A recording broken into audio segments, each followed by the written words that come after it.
So there we are. So I was thinking about it, and this it comes from a video, and I had a little tape recorder that the BBC gave me, and I kept my diary on it. So this is actually my kind of tape diary. And it was one which was, I suppose, it was kind of almost my confessional, as diaries are. And as you know, if you're running an organisation, at times it can be quite lonely. You can't actually share kind of real deep doubts with other people. And so this is what, but here I'm just thinking about how am I going to go about leading this interesting group of people.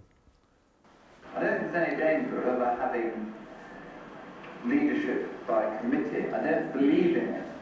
And anyway, the team is so large that you can't really have a discussion, and people don't seem to want to discuss. Of course, though, there's a strong consensus against what I say. I think that this is going to emerge in that troublesome sense later on. I think this is where I've got to be very receptive to the feeling of the team, so that I can basically sell them effectively my ideas and make them feel and believe that these are ideas that they have taken a part in actually forming. I think the moment one tries the old military type leadership, I don't think it can work. I think this slightly more subtle leadership, which I think can be just as positive, and in fact needs to be as positive, is what we really need in this expedition. Anyway, we'll see how it runs out later on. So it's a belief, I suppose, in me as a leader, wanting to get my ideas across, listening to others, but there's a level there of, if you like, having made up my mind, then listening, and then actually engineering, if you like, or manipulating my group so that they think it's their idea. But it's not kind of probably total kind of consensual leadership. So, I mean, how, as a matter of interest, what do you think of that style? How does that compare with how you go about it with your teams? You certainly don't want dictatorship because you don't get loyal to them. Well, absolutely, yeah. You've got to take people with you and value their opinion and make sure they feel valued and can come up with ideas you've maybe not thought of. Oh, absolutely. Well, that comes up as well later on as well. And I think it's incredibly important to actually be completely open to others' ideas, which aren't your own. I've listened too much sometimes and then ended up being completely vacillating between two or three opinions and not actually sticking to what I have set out to do. And it's caused me a lot of trouble further down the line. So I think I'm much more now listening to people, but already having my own idea of exactly what I want to do, how I want to do it. So perhaps I'm veering more to the way you did that. But there are times, aren't there, where someone does come up with a really good idea, and there is that, I know there's that instant kind of, you know, if it's actually going to mean a big change of plan and move, you've got to think very hard about it. And there's also that automatic defensiveness, you know, this is my idea.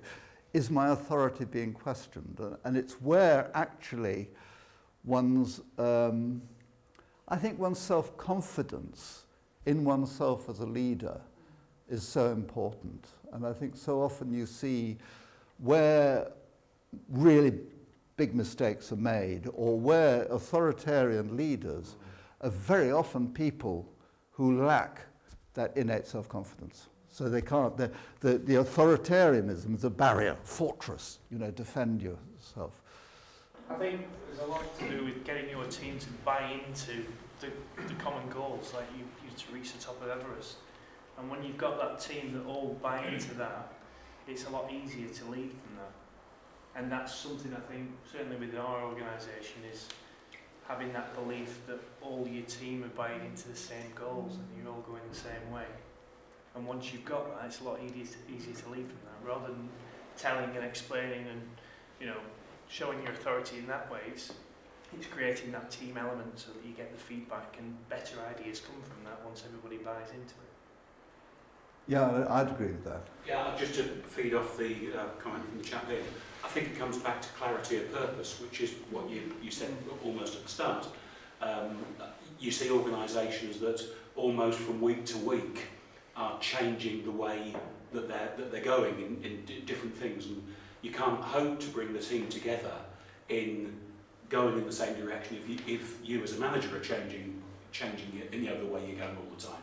So I mean, obviously the goal is to reach the top of the mountain, and if you can take the team with you, then it stands a damn sight more chance of working than if you just, as you say, the military type of way of doing it. We're doing it this way. But there has to be a mix. There has to be a mix of getting people to adopting other people's ideas, and you being a leader in yourself. I think I have to go back to your comment.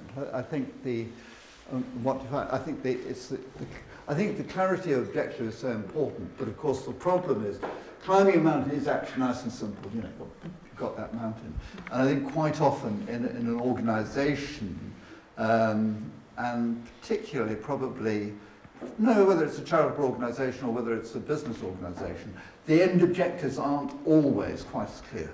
But I think the important thing is you've got to clarify them. And you've got to, in fact, usually it's a combination of prioritising and clarification. But to be absolutely clear, this is what we want to achieve, and yes, have everyone on board. Well, gosh, we're not going to climb the mountain.